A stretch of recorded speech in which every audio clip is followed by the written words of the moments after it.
All right, we are live. Let's crack this open.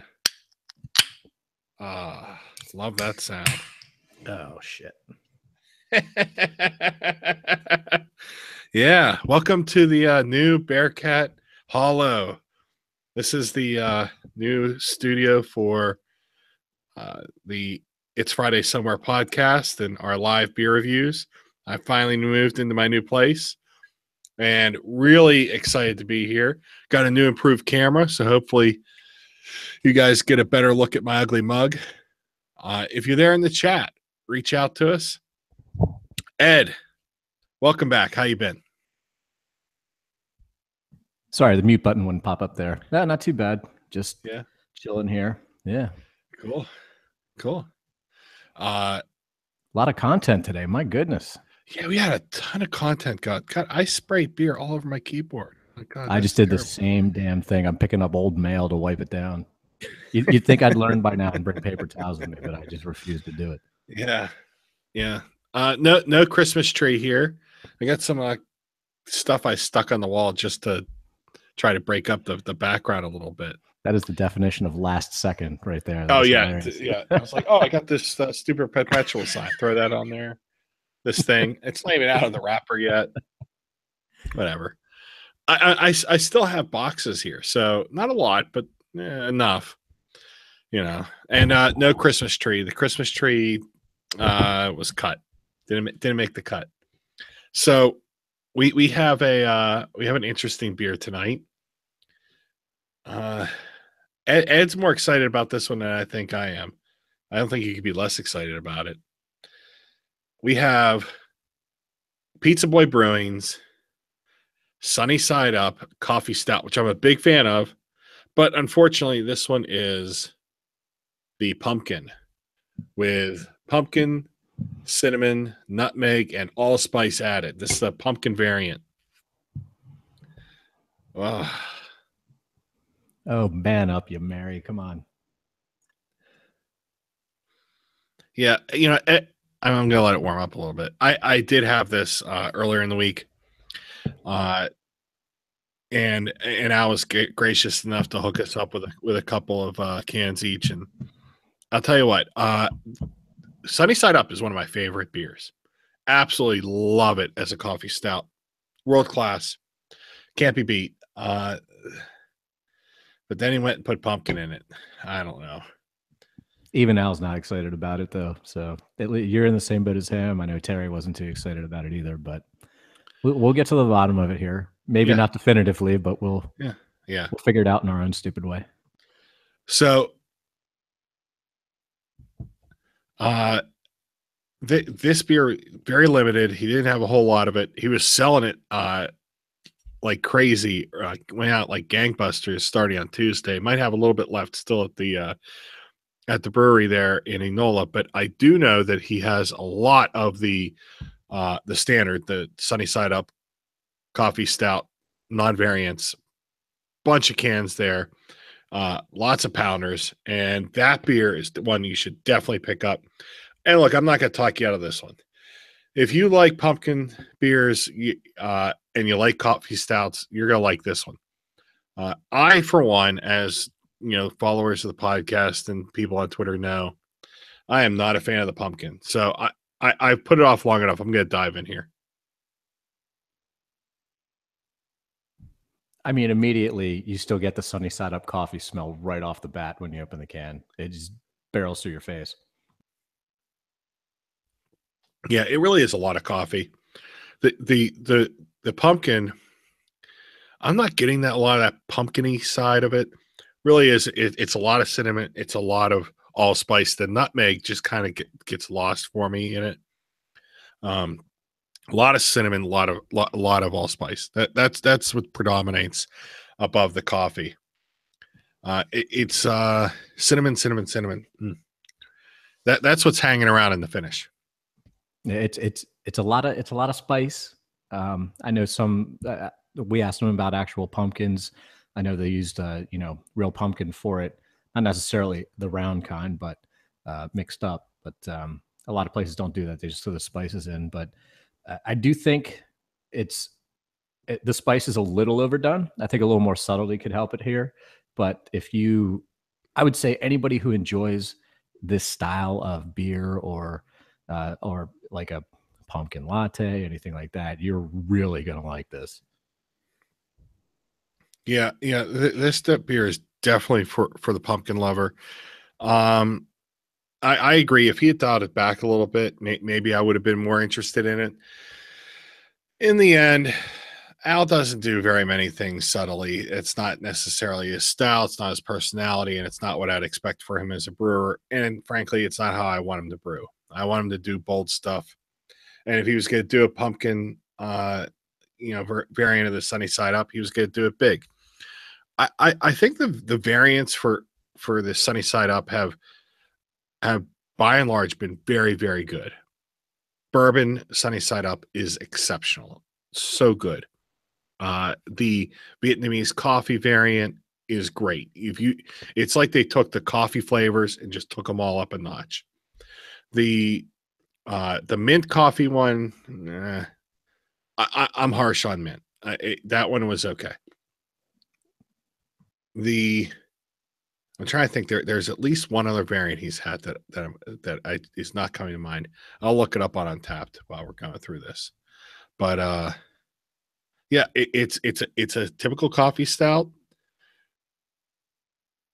really nice and thick, lots of cold coffee flavors, and then pumpkin just right there in the finish. Not so much in the nose. It's kind of light in the nose. I can agree with you on the mint. I find mint in any beer to be completely shit. I just don't like the flavors. I know people like that Santa whatever bullshit beer from Springhouse. I hate it, but that's just, you can't please everybody all the time, and that's just one flavor. That and blueberry do not jive with me with beers ever. It just never works. Yeah. Blueberry's tough. Blueberry really is tough. Mm. Yeah, I'm just really not digging this. Let's see what some of our friends on Untapped are having to say about this.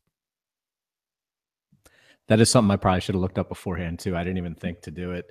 I bet you it runs the gamut from to yay, it's great. Hey, 41 check-ins. What do you think the average score is on this one? If you had to guess. 3.7.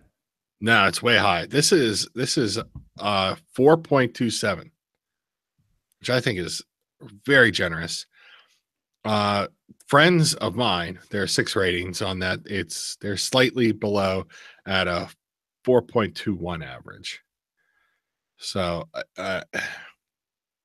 hey, Ben Klein, a friend of mine, he loves it. This is an extremely good variant of Sunny Side Up. All right, Ben. All right. Joshua Prince, welcome back to the chat room. Sean, welcome in. Oh, I don't know. I'm just not really feeling that one. I was never going to. Look, I don't like pumpkin beers. They're not my thing. It's not really what I go for. Yeah, you came in on a bias though too. I mean, so much so that Al had to tweet at you and be like, "I want you to come in here and tell me you hate this," which I find to be a strange marketing ploy, but whatever. That's him. That's him. And you know what? It worked. It got us in. It got us talking about it. He got a lot of social media kicks on it. He was showing us the people just checking it out, checking in, and talking about it, and it was all over the place. Pumpkin beer, for as much as we or at least I personally deride it, and as much as we talk about the fact that it's just been overly saturated in the market, still drives people to breweries. I think there's a large portion of the beer drinking public that wants pumpkin beers this time of year, and while maybe the market was overly run with them, it still, I think, drives people's interest in some cases. It absolutely does, and I hate to be weird about this or misogynistic or whatever people are going to call me about this, but I do think that it does. Pumpkin beers do tend to appeal a little bit more to the female demographic. I find that they're the ones that get a little more excited about it than some of the guy drinkers, and I don't think it's unfair to say. It's just one of those it's kind of a weird divisive thing, you know, and people who bitch about, oh, it's too early, and then they come out and they're like, oh, they stink anyway. You know, it's just like, well, you know, what are you talking about? I find them typically, usually to be good, but at the same time, not something you could just sit there and binge drink either. You know, even like Weyerbacher Imperial. The first one's great, and then the more you drink them, they start to taste a little vegetable-y after a while. You know, it catches up to you. Yeah, yeah. Putting this in pounders, I'll tell you what. We split it, you and I, when we first had it, and frankly, that was probably the best way to go with it. As I'm starting to get through this glass here, I can tell that drinking 16 ounces of this is just not going to be um, really great for me. Uh, I can tell you that I don't think that the pumpkin or the spice in any way affected the body. I think that Terry and Al and the rest of the crew there have this beer so nailed down, really are able to just reproduce it perfectly time and again. The mouthfeel is just dead on. That cold brewed flavor, you know, it's just lacking that intense bitterness of that some coffee beers kind of drive it into you that I don't care for. I I will describe this as in that cold brew way because it's like it's pulling the sweetness of the beans out and adding those roasty flavors that merge with the stout and aren't fighting it. And that's the part about Sunny Side Up that is so great for me. That and there's a slight creaminess to it. It's almost like they touched it with a little bit of heavy cream. It's in the flavor. It's in the mouthfeel. This is an exceptional, well-made coffee stout. And then he went and put a bunch of pumpkin crap in it. I don't know. It's people enjoy it. I think it's perfectly fine. I have no problem with it. What drives me with this beer, and it's the weirdest thing about me with a coffee stout, is I am not a coffee drinker. Like for me to drink a coffee, it's a once every 3, 4 to 6 month event. And it's usually like some double mocha latte thing.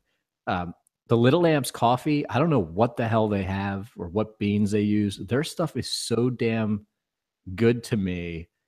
Even from some of the other local places here, I just find them to be so much. The flavor of their coffee is just so damn good, and I really like that with this beer. So adding a little bit of pumpkin doesn't drive me away. I think it actually gives it a nice accent, and I think it's a good fall drinker. I love it. I think it's pretty good. Yeah. The coffee with the pumpkin is a really growing trend. There's that cold press by Southern Tier, right? And then the Eliason, they did almost like what was the pumpkin chino, right? Elysian has the Punkachino, and Yeah, you haven't lived till you've done a car bomb out of one of those, baby. car bomb. Oh, I like that idea. I'm pretty sure it's what it was. We were doing a couple years ago. Speakeasy was giving us. They were making us do. I think they were Punkachino bombs, and they were doing a shot of. I think it was a little bit of Fireball and some rum chata. Drop it in there, and we were doing bombs out of it. They were delicious. It tastes like Christmas cookies. It's amazing. I'll have to try that. I'll have to try that. Punkachino is another one I would recommend too. That stuff is really damn good.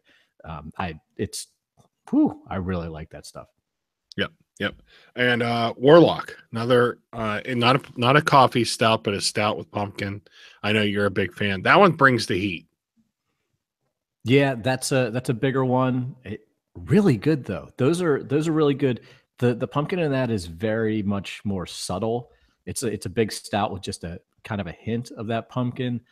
I have friends out in Pittsburgh who are, I would say, weekend beer people, like two weekends out of the month when they're not doing stuff with their kids or whatever. They buy a case of that every year, and they just enjoy it all. You know, they love it. So Nice, good stuff. nice. Okay. We have some people in the chat room that they got some stuff here that I want to bounce back to them about. Sean Fox, when we were talking about the mint variant of Sunny Side Up, mentioned Satan's Bake Sale, which comes from out my way by Springhouse. I love Springhouse's stouts. That one is not good. Doesn't work for me. Not a Again, fan. mint. You know, I didn't like it. I know people who sat right next to me and said that they loved it. Not my thing.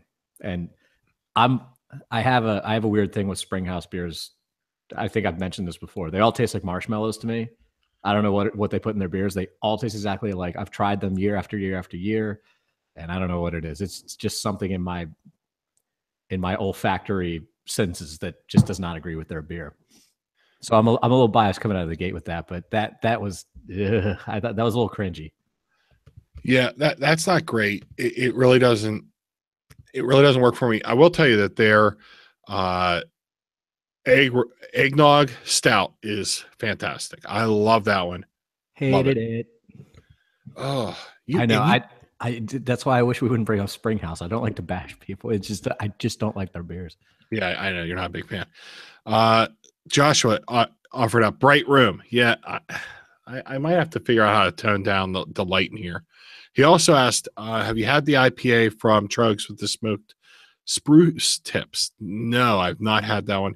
He thought it was one of the better scratches that they've done lately. I'll tell you what, I think that all their scratches have been fantastic, and they recently hit 300. So 300 scratch beers. Talk about a number if you asked me 5, 6 years ago where they'd be, I never thought they'd be anywhere near that.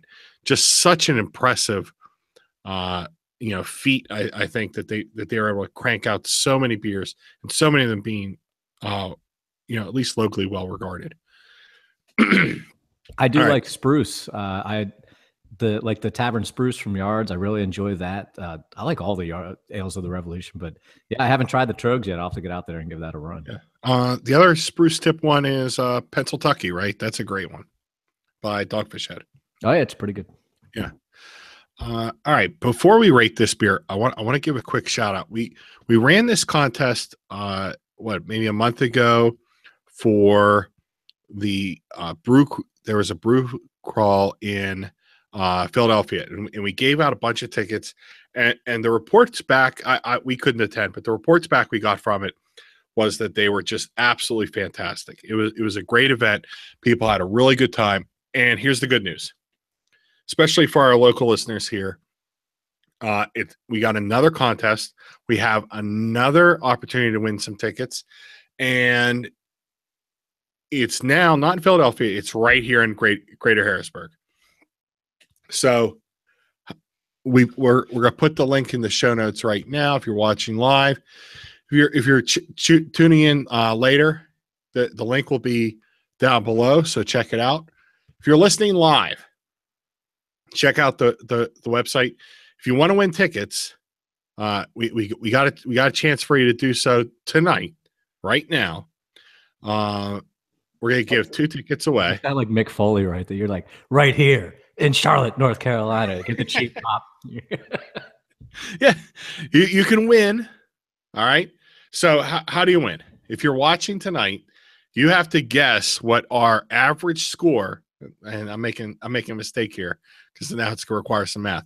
The average score that Ed and I give the Sunny Side Up pumpkin. So we're going to score this in a few minutes.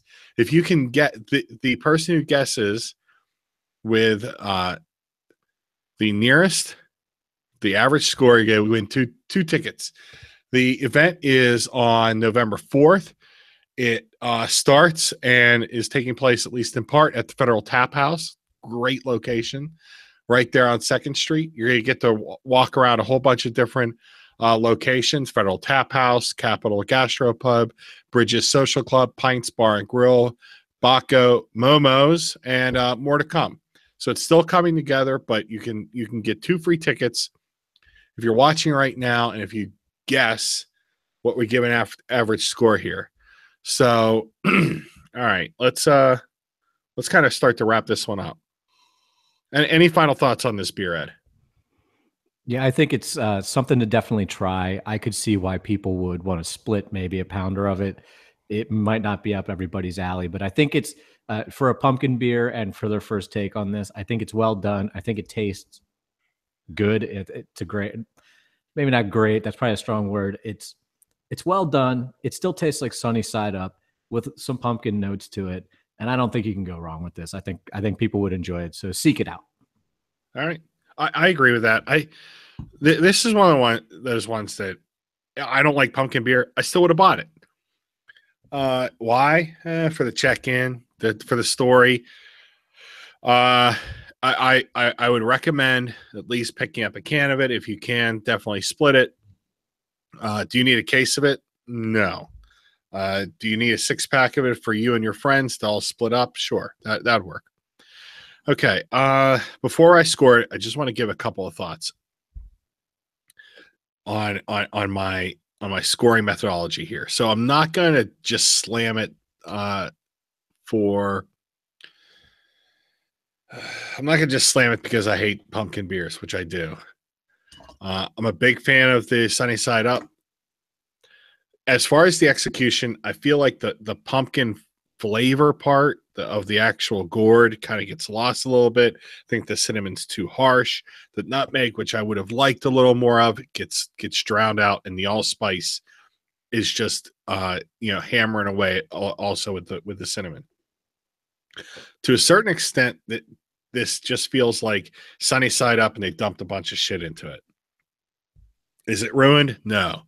My guess is that Sunny Side Up is such a good base for these kinds of things. It's kind of hard to ruin it. And so therefore, when I'm scoring this one, it's about the execution of a style, even though I don't necessarily covet it, really would love it. I'm going to give this one a 7. I did not see that coming. All right. Well, I really enjoy this. I think it's very well done, especially for their first shot at this, which I think is it's a noble effort, even and especially considering they're all like, "Oh, I don't want to do it. I don't want to do it." But I think they did a really good job with it. You're not losing any of the actual Sunny Side Up part of this beer. You're just adding, something that a lot of people enjoy into it, which is the pumpkin spice type flavoring. I think for this time of year, for what you're getting, I think people will enjoy this. But I also say that you're probably not going to drink 2 in a sitting by any means. No. I mean, if you do, you really like pumpkin because it is a little strong in there. That said, I do enjoy it, and I'm giving it an 8. Wow. There you go. 7.5 pays. And Sean Fox, you are our winner. Sean, I know how to get in touch with you. And I'll hit you up in the DMs with how you can get 2 free tickets. These aren't the only tickets we're going to give away. We're going to be giving out tickets on the website and via other means, hopefully, in the coming weeks. If you want to visit and enjoy the Great Harrisburg Craft Beer stroll, go to the website. It'll be down here below in the show notes. Check it out. And, everything I heard from the Philadelphia event was just great. People had a great time. And look, it's cheap. If you want to guarantee that you're going to be able to go, $10, you get a ticket and you get a little mug, you get some beers, and you get discounts along the way. $10, can't beat it. If you're an early bird, definitely jump in on that. All right. Let me finish this off, and we're going to move on to our second beer. How do you do that? Even when I like beers, I can't drink as fast as you when you hate them. I'm a professional. You're also twice my size, so yeah, it helps. Also helps you pour a little bit on yourself.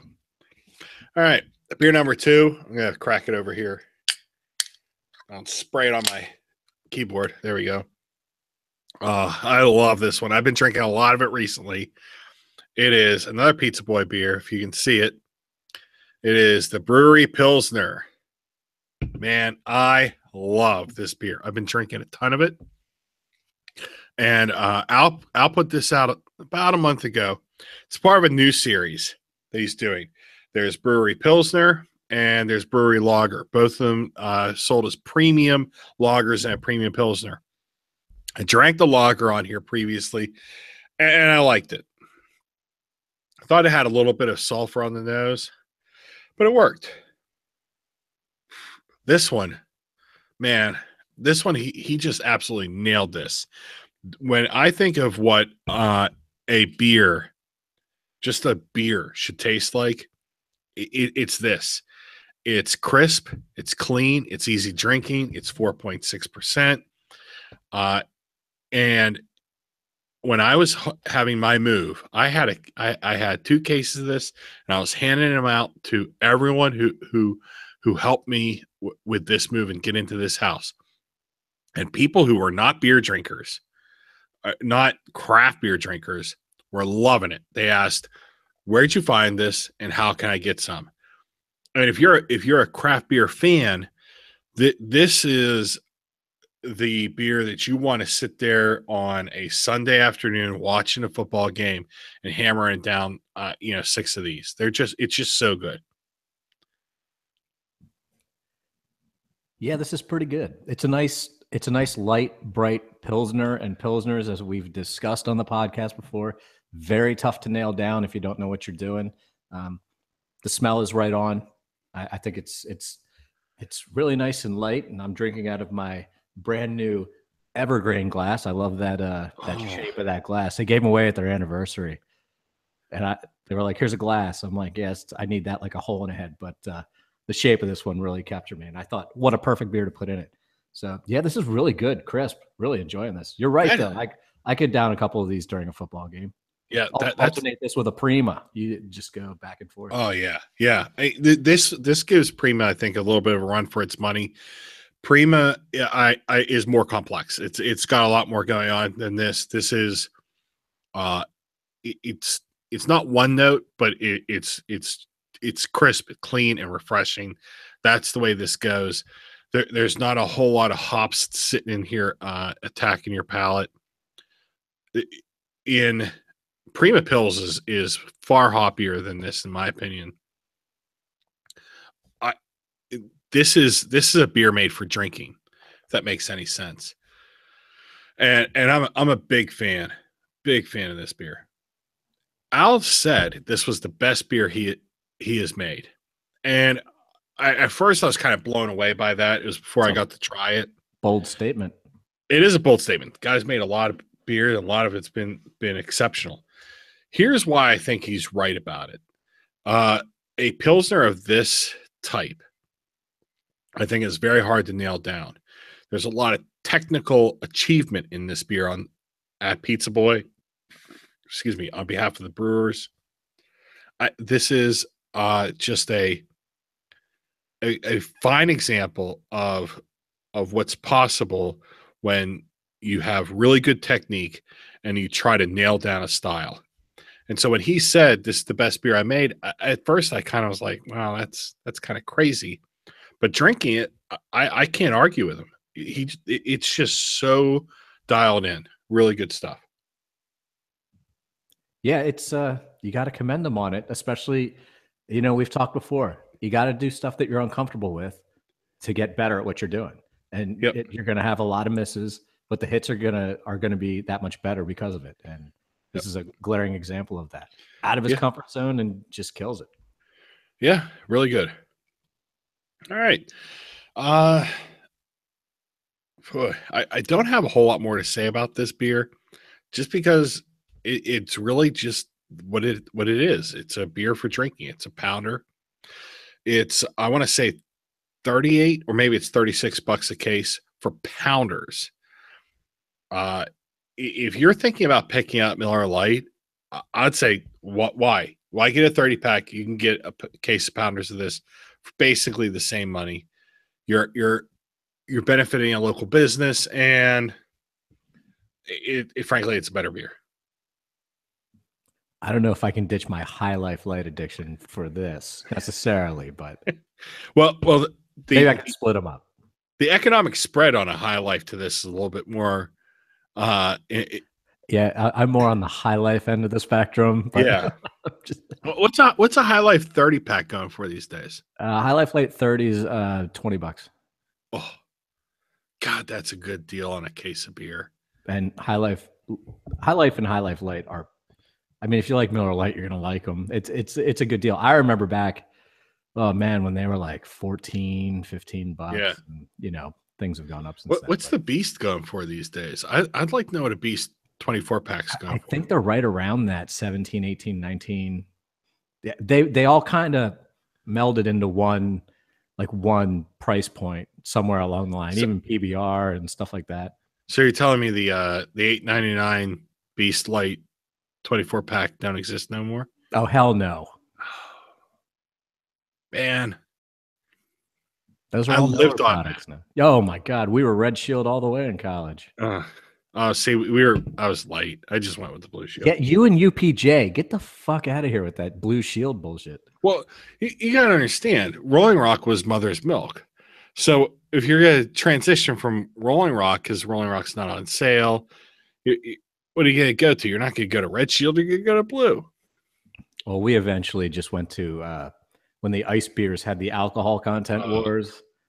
I mean, you want to talk about some rough mornings? That stuff was, whew. I've got a Bud Ice story that is not fit for consumption on the internet. That The worst of all of them was Ice House. By far, that shit was terrible. Plank Road Brewing. Yeah, that was one of the earliest examples of Miller making up a fake name. It was that and Red Dog. There I am in wrestling again. Red Dog. Tommy Lee Jones, baby. The commercials. Be your own dog. Those 30s, even when I was out of college, those 30 packs were $13. Unbelievable. God. I can see in that $8.99, $13 range, you can scrape together just some cash to pick up. I feel like the price of beer now, if I was in college, should just be like harder to achieve. I don't know. These millennials going to college with their trust funds now. They can afford. They go up there in their Mercedes, living the. I turned the couch over, and whatever came out, that's what I could spend.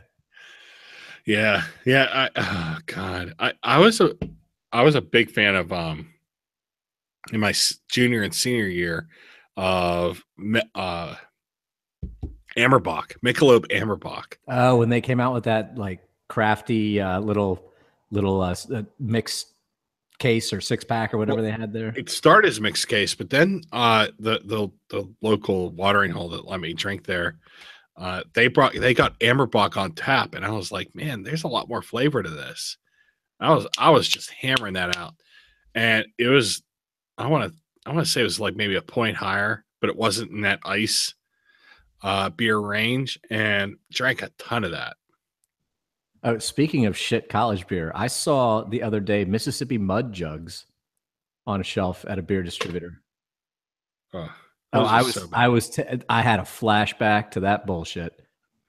That and Hempen Ale. I remember Hempen Ale. Do you remember that? Hempen Ale. No, I don't remember that. Yeah, in the late 90s. I don't know who made it. I'd have to look it up. They discontinued it in the early 2000s, but yeah, it was called Hempen Ale, and it was made with hemp, and it was made to look all hippie and weird and shit. And that was another. That was fine. I used to steal it from the 6-pack shop I worked at. Oh, you worked in Loretto? I worked at Country Garden 6-pack and more in Crescent. Oh, wow. Jeez, you go way back. I robbed that place blind. Theoretically. No, not theoretically. Do you think they knew, or they just didn't care? They had no way to know. I had to rotate all the beer in the cooler, and then I would take the trash out. I would just take beer out back and pick it up on my way home. There you go. I see you're wearing your Falcons hoodie. Yeah, I had another hoodie on, but I have another hoodie that I really want to wear, but the new camera shows way too much cat hair on it, and so I'm like, screw it. Yeah, I got the Falcons hoodie on. I love this hoodie. It's so comfortable. That's a nice one. Any early thoughts on the NFL? Do we want to dive into that while we're here? I don't know what's going on behind me. Well, I turned it off, but the Eagles Panthers, it was 3-3 when I left. Both of those teams look good. I think the Eagles are pretty good. Wentz looks decent. I think the Panthers are paper. I don't think they're any good. The Falcons are good. They have some problems. They had some early injuries. I knew they were going to lose to Buffalo. That was just a perfect setup before the bye, and they suck at home against AFC teams. And then they put on throwback jerseys. I'm like, oh, that's a loss. They're going to murder the Dolphins this weekend, though, at home. And then they go on the road to play the Patriots, and we'll see what they're made of there on the road. I think right now you'd be hard-pressed to go against Kansas City in any capacity until they cool off. The problem is you never want to peak early. So you got to watch out for that little late season bumps in the road, but it looks like they drafted well, and just it's one of those perfect storms where you just have the right guys at the right time, and boom. Kansas City looks like it's tailor-made for another one of their typical Kansas City runs where they just flame out in the playoffs. It looks to me like they're going to flame out in the conference championship. That's the way this team looks to be built. Keep in mind, it's still an Andy Reid team. He cannot get it done. A lot of people are really excited about them, and yeah, that there's a lot of reason to be excited. They're going to absolutely murder my Steelers this weekend. Oh no, really? Oh, yeah. I mean, Ben Roethlisberger is. Are we seeing the last pages of the last chapter here? Well, according to some people, it makes me a bad fan, but I think he's done. I think he's absolutely done. He can't throw the long ball. He can't seem to get down to his check down, or he checks down too early and checks down wrong. I think the locker room is an absolute toxic nightmare mess. Antonio Brown is throwing Gatorade coolers around because he's Antonio Brown. The man's just an ass. Le'Veon Bell is playing like the man who is earning $12 million, wanting $17 million, and knows that he's on a franchise tag and doesn't want to get hurt. Here's something I don't understand. The NFL perpetuates this idea that if you don't play hard, somehow you'll get hurt. I don't understand it. It doesn't make sense. I think it's something that's perpetuated by players and former players. Well, if you don't play hard, you're more likely to get hurt. Who says that's true? It doesn't make any sense to me. I don't see any evidence to that effect. I think Le'Veon Bell is playing like a man who doesn't want to get hurt. He shouldn't want to get hurt. He's going to get franchised next year, probably no matter what. And then at that point, the wheels will have been off. I think Mike Tomlin is probably scrambling. They're not going to get a bye. They're not going to get home field advantage, and they're not going to get to the Super Bowl. And the window is closing rapidly on Ben Roethlisberger. He clearly doesn't love the game anymore, and I think he's ready to go. That guy's he has taken a hellacious beating over the past few years. You can kind of see his point. Yeah. If you're not going to help him out with some offensive line help, and, it just every year he's just getting killed back there. And he used to be able to get out of that stuff, and he's a big hayseed Ohioan that can take that, but you can only take so much. I said years ago that he has short shelf life.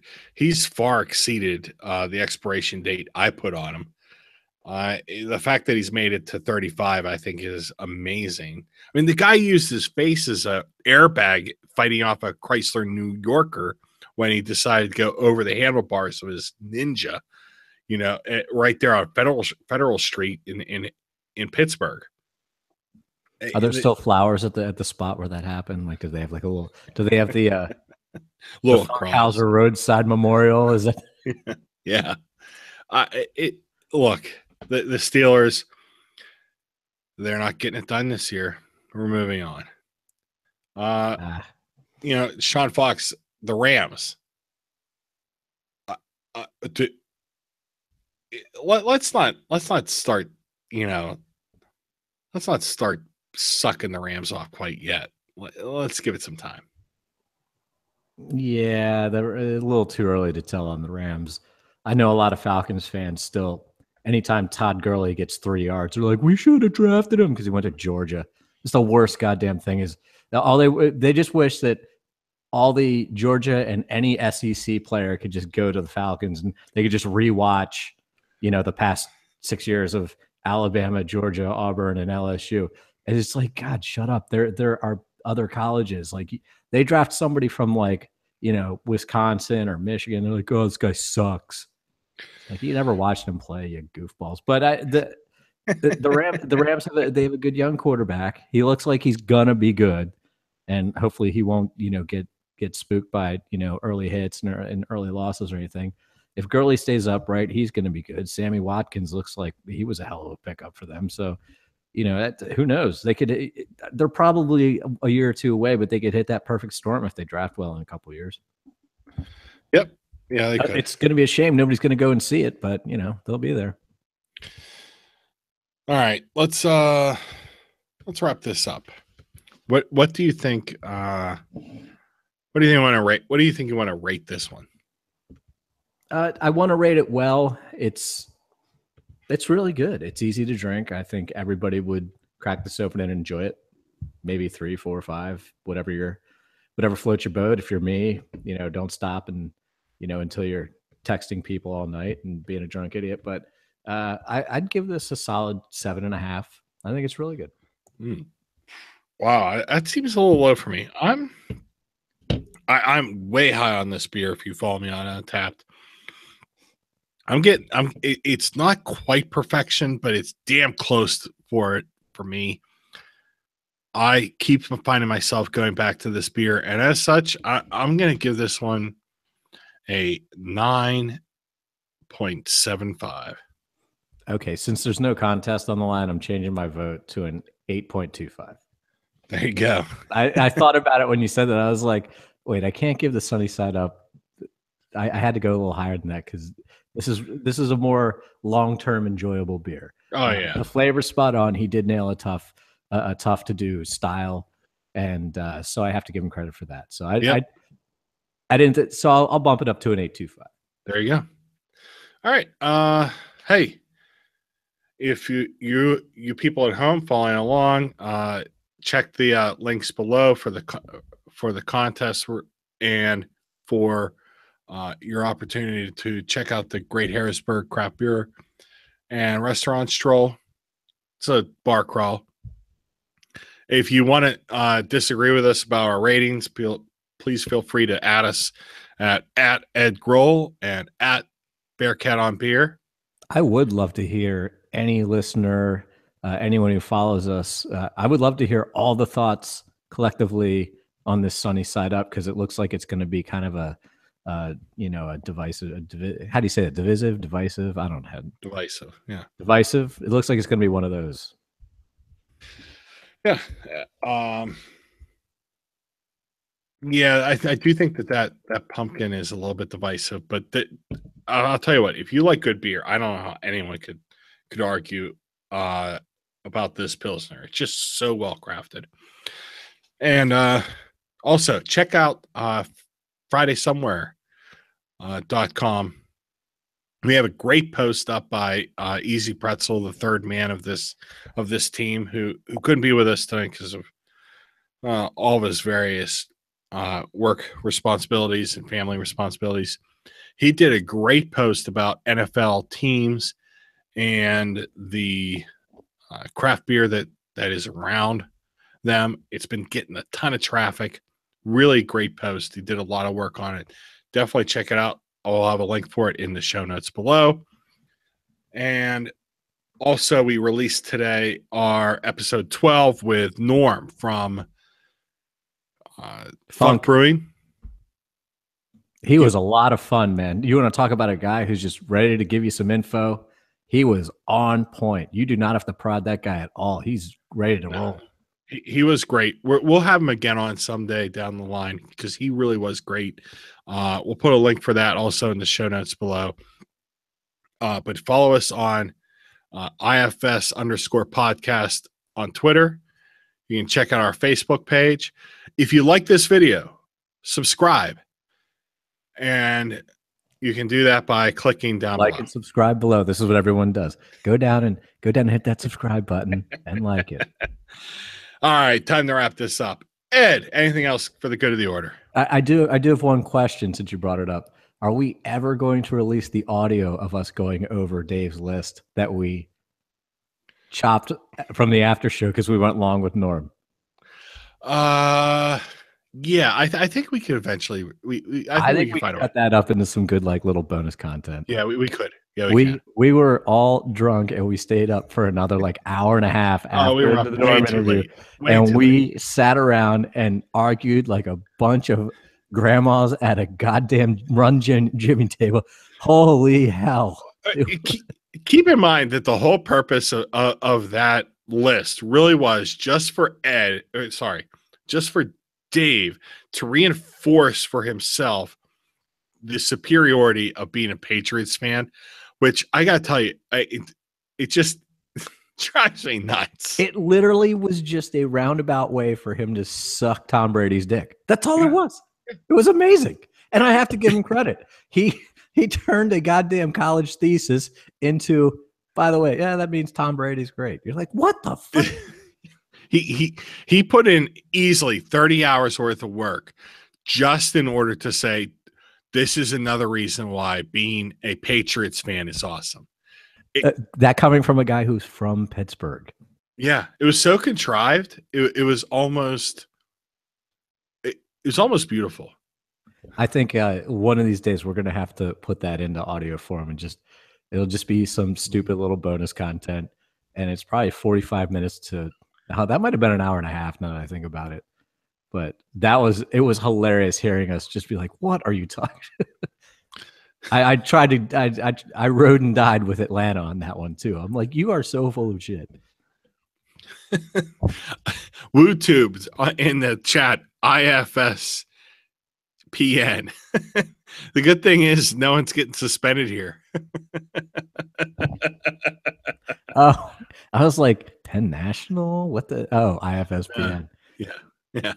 Well you're, done. You're Jamel Hill, and I'm Disney. You're fired. Nah, dude. Hey. All right. Hey, real quick, thanks to Al Kaminsky for hooking us up with the pumpkin sunny side up. Very much. If you have a beer you want us to drink, a suggestion, or you want to send us beer, at us at Bearcat on Beer, or at Ed Grohl, or at Easy Pretzel on Twitter. Until next time. Good night.